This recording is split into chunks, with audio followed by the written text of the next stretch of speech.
안녕하세요. 오늘도 사연 살롱을 찾아주셔서 감사합니다. 저는 30대 여자예요. 관계가 조금은 복잡하다고 할 수 있는 친정 부모님을 두었네요. 제가 초등학생일 때부터 아빠한테는 역마살 같은 게 있었는지 집 밖으로 많이 나들곤 하셨죠. 집에 온전히 붙어 계신 적이 거의 없었고 직업도 한 가지로 정착해서 오래 일을 하지 못하는 분이셨어요. 엄마는 어떻게든 아빠를 옹호하려고 하셨던 분이었고요. 늘 가장의 무게를 지며 일을 하셨던 엄마는 공장을 전전하시다가 지인분의 소개로 반찬 가게에서 일을 시작했어요. 잘 되는 집은 아니었지만 인력이 워낙 적었다 보니까 엄마는 늘 바쁘게 일을 하셨는데 그 고되고 힘든 마음을 기댈 때가 필요하셨었나 봅니다. 그곳에 단골 손님이셨던 어떤 아저씨와 꽤 각별한 관계가 되셨어요. 엄마, 쇼핑백에 여벌 옷은 왜 챙겨가? 혹시 갈아입으려고? 저번에도 몇 번 옷을 가져갔던 것 같은데. 이거 아무것도 아니야. 그냥 혹시나 해서 챙겨가는 거야. 엄마는 그 아저씨와의 관계를 감추려고 하셨지만 제가 결국 눈치채게 되었어요. 제 여동생도 마찬가지였고요. 어느 날 아빠가 집에 오셨을 때 제 여동생이 그만 입을 놀리고 말았습니다. 아빠, 아무래도 내 생각에는 엄마가 좀 의심스러운 것 같아. 그러니까 아빠가 확인하는 게 좋을 것 같은데? 뭐? 그게 무슨 소리냐? 의심스럽다니. 어떻게 의심스럽길래?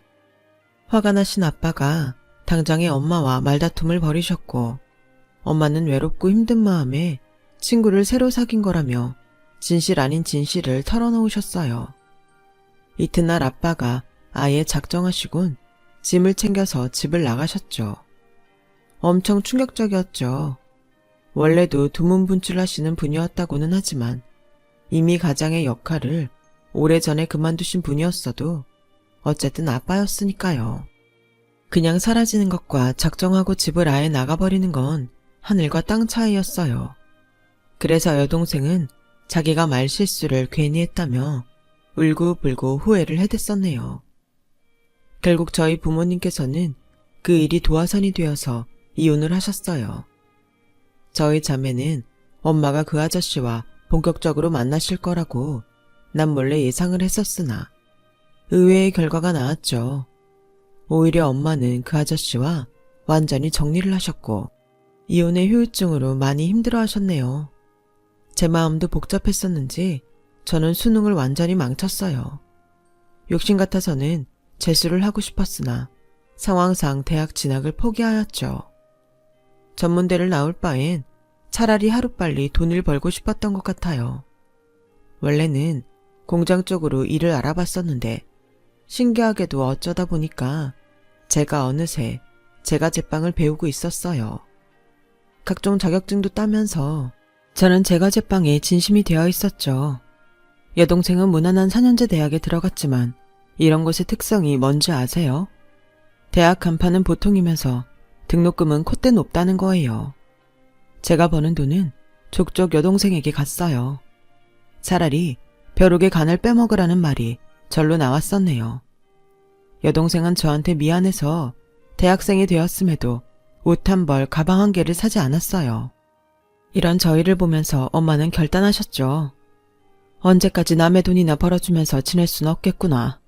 내가 우리 딸들의 미래를 생각한다면 두려워하지 말고 내 반찬 가게를 차려야겠어. 뭐? 엄마가 그럼 사장님이 되겠다고? 우리야 엄마 실력을 아니까 그쪽으로는 걱정이 안 되는데 힘드실까봐 그게 무서운 거지. 정말로 무서운 건 이대로 주저앉아 있는 거야. 이렇게 못나고 어리석은 엄마를 둔 죄로 너희가 고생하는 것 같아서 늘 미안하구나. 내가 반드시 가게 차려서 일 한번 내볼 거야. 엄마가 큰 결심을 하셨고 대출 받고 발품을 팔아가며 가게를 차리셨어요. 수면 시간을 극단적으로 줄여가면서까지 엄마는 반찬 가게에 모든 걸 쏟아 부으셨죠. 여동생이 틈나는 대로 일손을 거들었고요. 초반에는 장사가 거의 안 됐어요. 하지만 정성은 통하는 법이라고 하던가요. 3개월이 지나면서부터 단골들이 생겨났어요. 예약 주문을 하는 손님들도 생겼단다. 내가 이렇게 남한테 인정을 받는 날이 오다니 우리 딸들에게 조금이나마 면이 선 듯 싶구나. 만약 너희 아빠도 함께였다면 분명 기뻐했겠지. 가게의 상승세에 엄마는 무척 반색하셨으나 한편으로는 아빠 생각으로 조금은 힘들어하시는 모습도 보였어요. 지나간 일에 대한 후회나 아쉬움이었겠죠. 반찬 가게의 선전으로 저는 전보다 더욱 집중하며 제 꿈을 향해 나아갔죠. 그러던 중에 만나 결혼까지 가게 된 인연이 있었어요. 정말 우연히 다리가 놓아져서 안면을 트게 된 사이였는데 만나다 보니까 친해졌고 사귀게 되었어요. 그러다가 나중에는 결혼 얘기까지 나왔던 것이고요. 이 과정이 결코 녹록하지는 않았답니다. 제 배경은 별로였지만 남편은 의사였으니까요. 처음 만났을 때 남편이 의대생이었는데 공부와 씨름해 가며 지내던 때에 제가 옆에 있어줘서 당시 남편한테는 큰 위안이 되었다네요. 먼저 사귀자 한 것도 결혼 얘기를 꺼낸 것도 남편이었어요. 저는 서로 스펙 차이가 심한 것 같다는 생각에 부담이 들어서 제 마음을 적극적으로 표현해 본 적은 없었으나 저도 남편이 좋았죠. 그래서 청혼 얘기도 받아들였어요. 그런데 오빠네 어머님께서 내 얘기를 듣더니 별로 탐탁치 않아 하셨다면서. 결혼 반대하실 텐데 정말 괜찮겠어?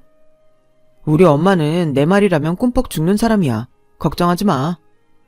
왠지 찜찜하긴 했으나 남편이 장담을 하는 모습에 알겠다고 했어요. 저도 엄마에게 결혼 얘기를 꺼냈죠. 네가 기어이 그 의사된 남자친구랑 결혼을 하겠다고? 엄마는 왠지 내키지 않아 하시는 듯 했어요. 제가 그 이유를 여쭤보니까 역시나 제 짐작대로였죠. 상대 집안이 저희보다 훨씬 형편이 좋은 데다가 의사인 장남을 웬만한 여자에게는 갖다 붙이지 않을 거라는 게 엄마의 생각이었어요. 그래서 저도 하는 수 없이 안 그래도 이미 그쪽 부모님이 저를 별로라고 생각해 왔다는 걸 털어놓았죠. 그럼에도 제가 이 결혼을 꼭 하고 싶다는 생각까지도 말이에요. 내가 결혼해서 눈칫밥 먹고 살게 된다고 해도 나는 꼭 결혼하고 싶어. 제가 눈물까지 글썽이는 모습에 엄마는 끝내 결혼을 허락해 주셨어요. 그리고 며칠 뒤 저는 시어머니로부터 연락을 받았어요. 물론 저희 엄마를 뵙고 싶단 게 본론이었죠. 두 분이 이혼하셔서 어차피 아버지는 안 계시잖아. 어머니 쪽만 배워야지. 맞는 사실인데 그때 시어머니께서 그렇게 말씀하실 때 왠지 제 마음이 싸했었네요. 저는 엄마를 시어머니와 독대하게 만들 순 없어서 같이 배웠어요. 반찬 가게에 가까운 카페였죠. 그런데 자리가 무르익다 보니까 어느새 두 분만 치열하게 대화를 하셨고 저는 뒷전으로 밀려난 상태가 되었어요. 저희 아들이 하도 결혼하고 싶다고 노래를 불러대니까 저희 남편도 슬슬 마음을 바꾸고는 있는데요. 그렇다고 해서 안심하고 계실까봐 제가 걱정이 돼서 직접 찾아뵙게 됐어요. 저는 하여간에 이 결혼은 결사 반대라고 못을 채차 받고 싶네요. 시어머니께서 그때부터 본론을 꺼내드셨는데 제가 뭐라고 반박하려 하자 옆에서 엄마가 저를 말리셨어요. 눈빛에서 너는 아무 말 않고 가만히 있어라 는 의미가 전달되어 왔죠. 제가 저희 딸애한테서 들은 이야기가 있기 때문에 이 결혼을 진작 반대하고 계신다는 그 입장을 알고는 있습니다만 그 이유를 제가 따로 여쭈어도 될까요? 이 이유를 따로 알려드려야만 아실 수 있나 보죠? 저희 쪽이 너무 손해보는 결혼이니까 그렇죠. 저희 아들은 무려 의사인데 그쪽 따님은 빵이나 만들고 있잖아요. 그것도 고졸 신분으로. 애들이 좋다는데 저희가 설왕설래해봤자 무슨 소용이 있나요? 어엿한 사회인들이고 엄연한 성인들입니다. 자기들 의지대로 결혼할 수 있는 저희 자식들이잖아요. 그 생각을 저희가 먼저 존중해주는 게 옳죠. 이보세요. 저는 말이죠. 고작 고졸 며느리를 보기 위해서 제 아들을 귀한 의사로 키워낸 게 아니에요. 사귀는 것까진 자기들 마음대로 하라 그래요. 하지만 결혼은 아니죠. 저는 딸애가 원하는 길이라면 응원해주고 싶어요. 딸애는 지금 자기 일에 자부심을 가지고 열심히 하는 중이고요. 실력도 있어요. 고졸이라고 섣불리 얕잡아보지 말아주세요. 제가 허심탄회하게 그런 말씀을 드려볼게요. 저는 이왕이면 며느리 덕을 보는 시어머니가 되고 싶어요. 내 아들 그렇게 잘 키워놨으니 그 정도 호사는 누려도 된다고 생각하거든요. 그런데 저희 집안보다 형편이 기우는 집안의 장녀라니, 고졸이라니 제가 안 속상하겠어요? 아시겠지만 저는 반찬 가게를 운영 중에 있는데요. 매일 잘 될 수가 없기 때문에 때로는 힘들기도 하지만 잘 벌어먹고 사는 것은 사실입니다. 금전적으로 현재 전혀 어렵지 않고요. 저는 사위 덕 보려는 욕심이 조금도 없습니다. 제 생각은 이러하니 며느리로 호사를 누리고 싶어 하시는 그 마음을 조금은 눌러주실 수 없을까요? 딸애를 아끼고 위하는 마음으로 이러는 저의 심정도 헤아려 주세요. 아니, 뭐 그렇게까지 말씀을. 엄마는 낯빛 하나 안 바꾸신 채로 차분하게 말씀을 이어가셨고 결국 시어머니께서는 할 말을 잃어버리셨죠. 저는 엄마 옆에서 내내 울음을 참느라 힘이 들었어요. 입을 떼는 순간 눈물이 나올 것 같아서 차마 대화에 끼어들지도 못한 채 그렇게 있었네요. 결국 시어머니께서는 소득 없이 일어나셨고 저를 흘끗 보시면서 안 그렇게들 생겨가지고 키가 참 세네. 이런 말씀을 남기신 채 자리를 뜨셨답니다. 그건 패배선언이었어요. 왜냐하면 그 이후로 빠르게 결혼이 진행되었거든요. 엄마, 정말 고마워요. 앞으로 잘 살게. 제가 욕심낸 결혼 때문에 엄마가 고생하신 것 같아서 마음이 쓰라렸어요. 그러나 당시에는 솔직히 말해서 설렘과 행복이 더 앞섰던 게 사실이네요. 해냈다라는 생각만 컸었으니까요. 시어머니께서는 끝까지 저를 당신의 며느리로 들이기 싫어하셨으나 남편이 워낙 완강했기 때문에 결국 결혼이 성사됐어요. 시아버지께서는 크게 관여를 안 하고 싶어 하셨고요. 신혼집은 남편의 병원이랑 제 직장의 동선을 고려해서 전셋집으로 구했어요. 친정이나 시댁하고는 거리가 좀 됐고요. 근데 공교롭게도 엄마의 반찬 가게가 시댁이랑 별로 멀지 않은 거리였더군요.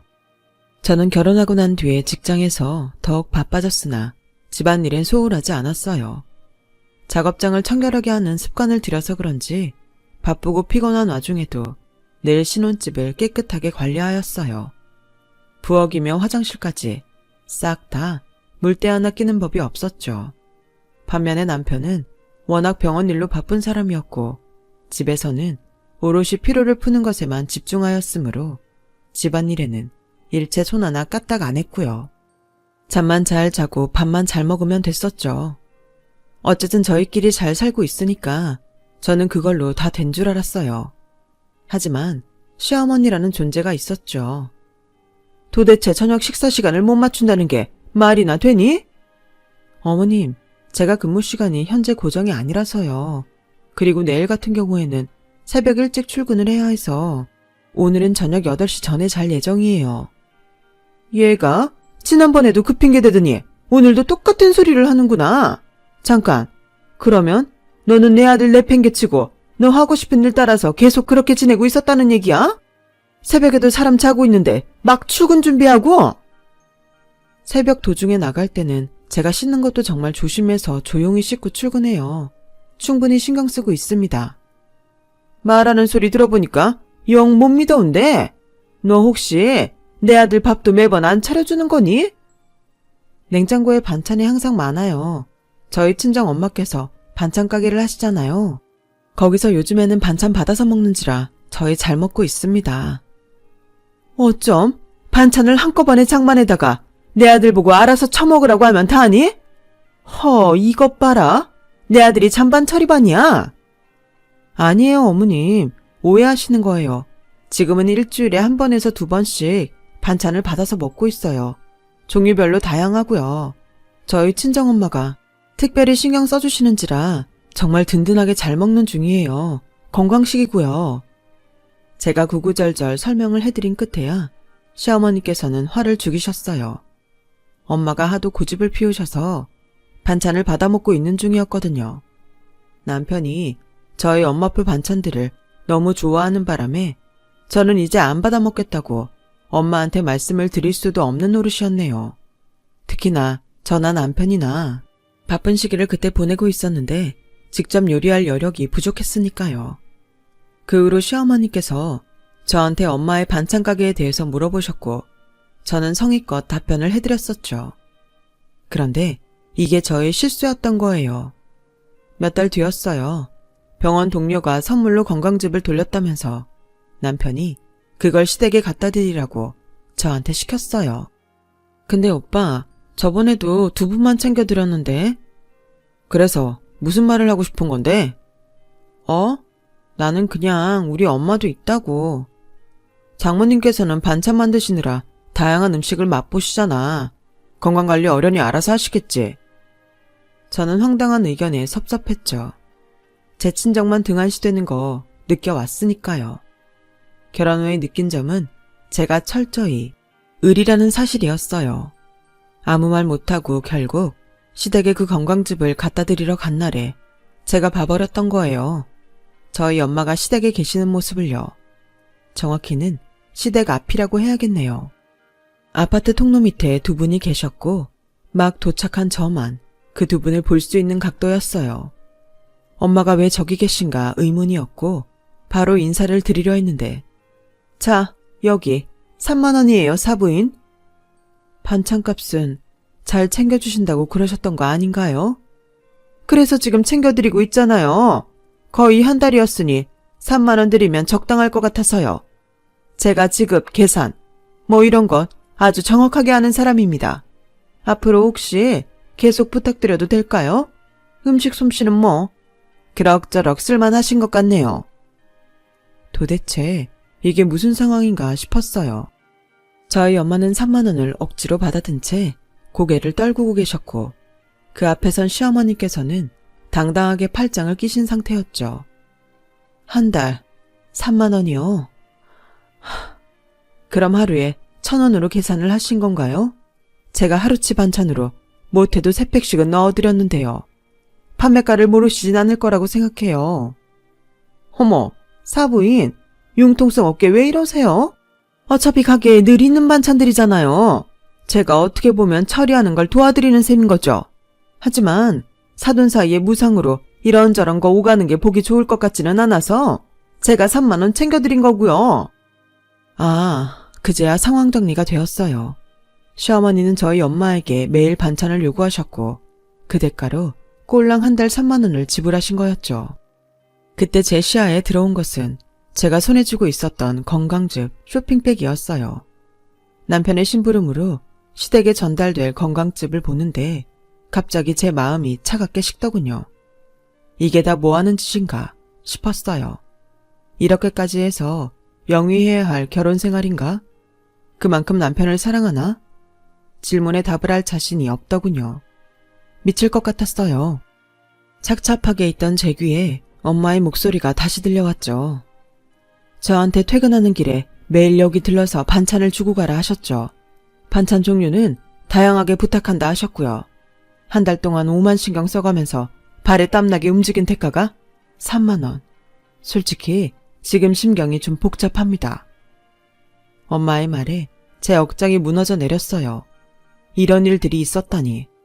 복잡한데 그래서 뭐요? 저희 같은 집안에 감히 며느리로 들어온 고졸 딸내미 생각해서라도 사부인께서는 판단 잘 하셔야죠.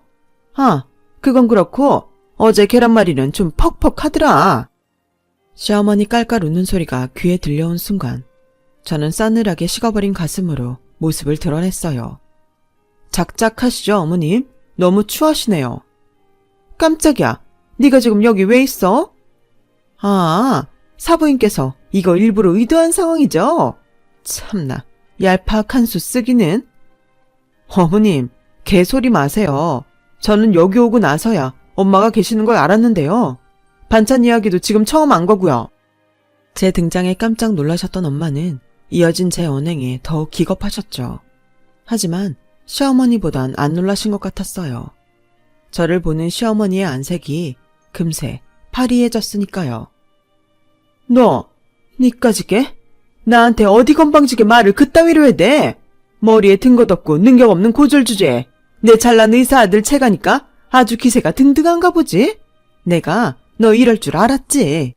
근본 하나 없는 못 배운 천한 집안, 내가 처음부터 알아봤기에 반대를 했던 건데.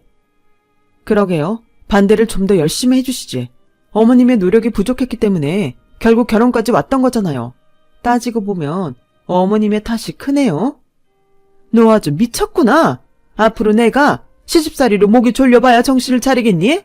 어디 감히 시어머니한테 며느리가? 너 당장 무릎 꿇어. 제가 왜요? 나 이제 그쪽 며느리 안 할 건데? 그쪽은 이제 내 시어머니 아니야. 반찬값도 내기 싫어서 구질구질하게 구는 볼성사 나온 아줌마일 뿐이지. 뭐? 그쪽? 아줌마? 아이고야. 시어머니, 아니 아줌마는 뒷목을 잡고 쓰러지는 신용을 하였고 저는 어리 빠져있는 엄마를 잡아 끌었어요. 엄마, 우리는 이만 가자. 저 아줌마가 쓰러지든지 말든지 알아서 하게 놔두고. 무슨 정신으로 친정집까지 갔는지 모르겠어요. 마주보고 앉아서 많은 대화를 나누었는데도 엄마도 저도 끝내 눈물바람이었죠. 그 아줌마가 부당한 요구를 하는 걸 엄마도 알고 계셨지만 제 결혼 생활이 평탄하길 바라셔서 꾹 참으셨대요. 그리고 그 아줌마가 반찬값은 잘 챙겨준다는 말을 했었기 때문에 엄마는 철석같이 그걸 믿었던 거고요. 그런데 사람을 모욕한 거죠. 그동안 참 속상했었는데 그래도 널 생각해서 참았지. 하지만 지금 보니까 숨긴 게 내 잘못 같구나. 면목이 없어. 엄마가 왜 사과를 해? 미안해 하지 마. 그리고 아까 들었죠? 나 이혼할 거야. 엄마가 이런 멸시를 당했더니 더 이상 그딴 집안의 일원으로 살기 싫어. 뭐? 아까 홧김에 한 소리가 아니었던 거야? 하지만 네가 어떻게 이 결혼을 했는데? 너 설마 윤서방이랑 행복하지 않은 거였니? 엄마한테 차마 티는 못 냈지만 맞아. 별로 행복하지 않아. 내가 그렸던 결혼 생활과는 많이 다른 현실이거든. 헛된 망상을 하면서 이상한 꿈을 꾸고 있었던 것 같아. 이제 꿈에서 깨어나야지. 깨어나서 우리 가족한테 더 잘하면서 살래. 한순간 감정에 치우쳐서 억지로 결혼까지 했던 거. 엄마한테 정말 죄송해요. 이런 딸이라서 미안해. 앞으로 더 잘할게. 내가 박복해서 네가 나를 닮아서 너마저 이혼이란 걸 하게 되는 것 같아서 엄마는 정말 어떻게 해야 할지 모르겠다. 하지만 네가 진정한 행복을 찾아서 너를 위한 선택을 내렸으면 해.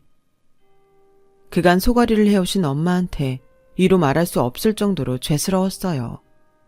저는 남편한테 이혼 선언을 했죠.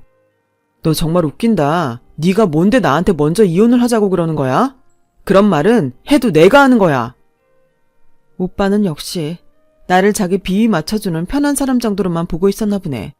이런 순간에도 그딴 헛소리나 하는 걸 보면 말이야. 잔말 말고 이혼하자. 나에 비해서 오빠가 더 잃을 거 많은 사람인 거 알지? 괜히 이상한 소문나는 꼴 보고 싶지 않으면 순순히 이혼하자고. 남편이 붕괴하였지만 오히려 그 자존심 때문에 원활한 이혼이 가능했던 것 같아요. 제가 고분고분하고 성실해서 마음에 들었건만 정말 실망이라나 뭘하나. 남편은 그런 어이없는 마지막 말을 남긴 채 저와 갈라섰어요. 이 과정에서도 그 아줌마가 끼어들어서 어찌나 시끄럽게 상황을 들들 볶았었는지 몰라요. 어쨌든 깔끔한 합의 이혼으로 마무리됐다니 다행이었죠. 고졸 빵쟁이 주제에 끝까지 으스대기는.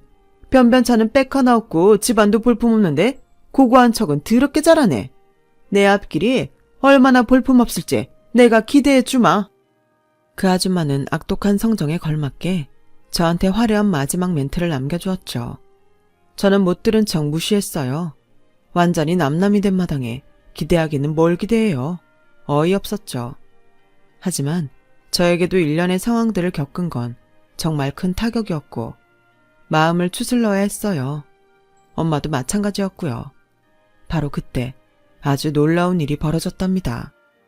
결혼식장에서 마지막으로 보고 잘 살 거라고 믿어 의심치 않았는데 이혼이라니 이게 무슨 일이야?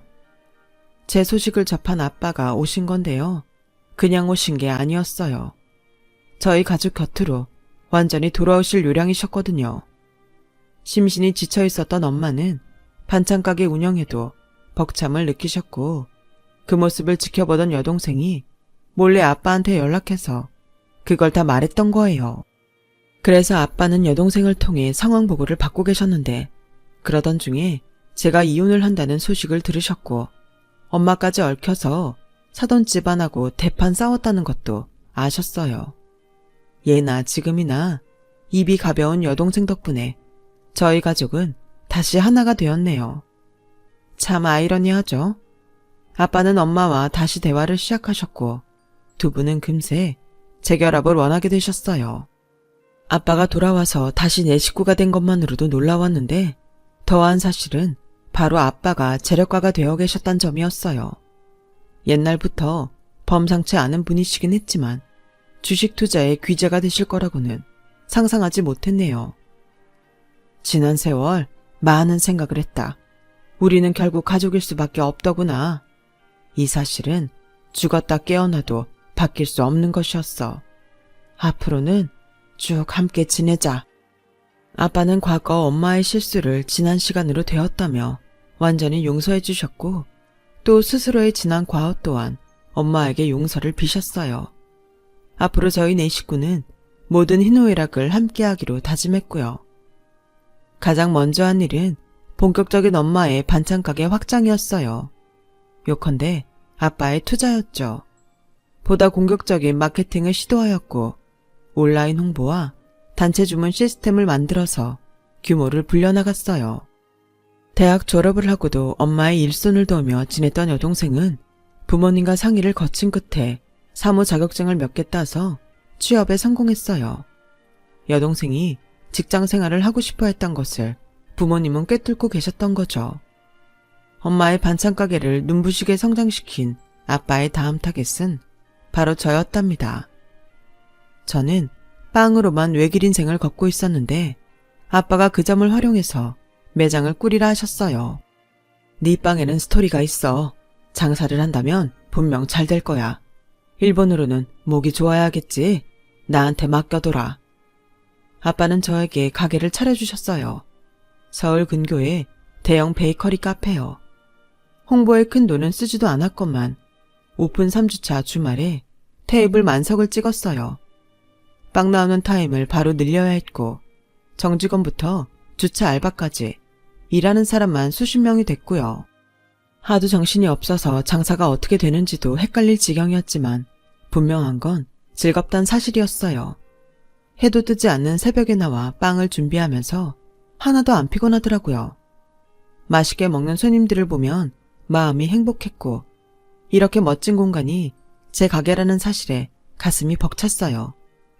시간이 조금 더 지나자 평일에도 피크타임이면 테이블이 꽉 찰 정도가 되었고요. 그러던 어느 날 정말 아무 생각 없이 바쁜 매장을 점검할까 싶어서 홀을 돌고 있었어요. 셀프바에 냅킨이 하나도 없어서 손님들이 불평하고 있길래 제가 얼른 채워넣는 와중에 요즘 제일 잘 나간다는 신상 카페는 다르다 달라. 무슨 이 시간에 젊은 애들이 이렇게나 많아? 다들 일도 안 하나 봐. 세상에 장사 잘 되는 것 좀 봐. 익숙한 목소리가 들리는 게 아니겠어요? 제가 긴가민가 하면서 냅킨을 채우며 옆쪽을 바라봤어요. 그러자 바로 옆 테이블에 자리 잡고 있는 아주머니 무리가 보였죠. 총 4분이었는데 한 분과는 제가 안면이 있는 사이였어요. 어떻게 알아보지 못할 수가 있겠어요. 그분은 다름 아닌 전 시어머니였으니까요. 제가 너무 기가 막혀서 저도 모르게 헛웃음을 쳤는데 그러자 그쪽에서 저를 쳐다봤어요. 허라? 너 여기서다 보네? 그래, 잘 살고 있었니? 열심히 사는 것 같네? 전 시어머니인 그 아줌마가 저를 발견하자마자 아주 즐겁게 비꼬았죠. 일행분들도 다 저를 주목했고요. 네, 안녕하세요. 오랜만에 뵙네요. 너 여기서 일하나 보구나. 고졸이고 나이 먹더라도 이런 데서는 일을 할 수가 있지. 나쁘지 않은 선택이야. 주제 파악도 잘했네. 그 아줌마가 푸 웃으면서 말을 하자 일행분들은 입모양으로 아, 이혼당한 고졸 며느리? 이런 정보를 주고받으셨어요. 허위가 없더라고요. 거기에 멈추지 않고 그 아줌마는 저한테 직원 아니고 혹시 알바인 건 아니지? 그러면 너무 쪽팔린 건데? 이런 질문을 하며 웃음을 참는 표정을 지었죠. 열받은 제가 냅킨 봉지를 쥐고 그 아줌마를 향해 돌아서려던 순간 사장님 죄송해요. 냅킨 아까 채운다는 걸 깜빡했습니다. 홀을 둘러 나온 직원이 저를 발견하고는 꾸벅 인사를 했어요. 저한테서 냅킨을 받아들곤 재차 죄송하다고 그랬죠. 저는 그 직원에게 냅킨 봉지를 건네면서 아줌마를 쳐다봤어요. 일동 전체 얼음이 되어선 넋이 나가 있었어요. 사장? 에이 설마 네가 여기 사장? 잘 들어놓으시군. 무슨 설마 같은 타령을 하세요? 네, 제가 사장인데요. 아줌마는 얼굴까지 금세 창백해졌어요. 아니 그럴 리가? 네가 대체 무슨 돈이 있어서 이런 위치에 이렇게 큰 가게를? 궁금하세요? 알고 싶으시면 주문부터 하세요. 인당 3만 원 이상씩 구매하시면 알려드릴게요. 뭐? 인당 3만 원? 날강도 아니야? 글쎄요. 한 달 반찬값을 3만 원으로 퉁치는 정신 나간 무례배도 있는데 저 정도면 준수하죠. 안 그래요, 아줌마? 제 말이 끝나자 아줌마는 화딱지가 난 얼굴로 자리에서 일어났고 그 즉시 현기증이 왔는지 휘청거렸어요. 깜짝 놀란 일행분들이 그 아줌마를 부축하면서도 자기들끼리 반찬값 3만 원? 이렇게 속닥거리는 게 보였어요. 아줌마가 하도 속물이라 숨겼던 건데 사실 저 돈 있고 백 있는 사람이에요. 저의 폭탄 발언에 그 아줌마는 창백하게 질린 채로 가방을 챙기더니 갑자기 출구로 도망갔어요. 하도 매장에 사람이 많이 오다 보니까 정신이 빠져서 걷던 아줌마가 입구에서 다른 사람들한테 치이더니 결국 한 번은 넘어지더군요. 우스웠네요. 아줌마랑 같이 온 일행분들이 저한테 다가와서 전말을 물어보시길래 솔직히 알려드렸어요. 간략하게 진실만을요. 저의 짧은 답변만으로도 충분히 경악하신 그분들은 혀를 끌끌 찼어요. 그거 완전 미친 여자였잖아. 앞으로 상종하지 말자고. 안 그래도 의사 아들 하나 때문에 유세 떠는 거 짜증났었는데. 그 의사 아들도 알고 보니까 병원에서 적응 못해서 이리저리 떠돈다더라. 다들 붕괴하시는 걸 보고 그 아줌마의 인망이 좋지 않다는 걸 알 수 있었네요. 어찌 보면 당연했죠. 충격적인 패배감에 하얗게 질려서 도망가던 그 아줌마를 떠올리면 두고두고 통쾌했어요. 제가 그 이야기를 해주니까 저희 가족들도 신이 나 있고요. 이래서 사람 앞날 어떻게 될 줄 모르는 거고 길고 짧은 건 대봐야 안다고 하는 것 같네요. 저는 지금 남부럴 것 하나 없는 생활 중이에요. 매장도 여전히 순항 중이고요. 제 이야기를 들어주신 분들의 인생에도 통쾌한 한 방이 있으시길 바랄게요. 여러분, 사연 댓글에 응원과 현명한 조언 부탁드려요. 좋아요와 구독은 저에게 큰 힘이 됩니다. 오늘도 좋은 일 가득하세요.